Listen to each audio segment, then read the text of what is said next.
Hi! Kamusta ka mo tanan? Ang ngalan ko si Adrian. Mastoryahanin naman kita parte sa pahamot. Ini nga pahamot nga luya ko istorya sa inyo subong tawag siya Tuxedo for Men and Women. Iyan ni siya ni Yves Saint Laurent. Pwede pa lalaki, pwede pa babayi, pwede pastanan. Kag tani-tanan nga pahamot amo na kung tulokon. Kag o de parfum ni siya butambalon isa ka baso kalayo bago ka masimutan. Ano ni siya klase nga pahamot? Bali, mainit kag makahang nga patchouli. Amo na siya kung simutan. Angay siya sa matugnaw nga panahon, ang temperatura nga para siya is between 50 to 70 degrees Fahrenheit o kung 10 to 21 degrees Celsius.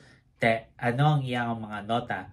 For the top, we have violet leaf, coriander kag bergamot. Ang violet leaf, amo na ang cucumber nga nota nga masimutan mo dayon sa sining nga pahamot. Tapos coriander, suabe nga pampakahang, tapos bergamot mahamot nga citrus. Kag for the mid, we have rose, black pepper kag lily of the valley. Ang rose, amo na siya ang matamis nga bulak nga masimutan mo. Tapos black pepper nga pampakahang kag lily of the valley, puti nga bulak nga dumi pagkahabon kung simutan.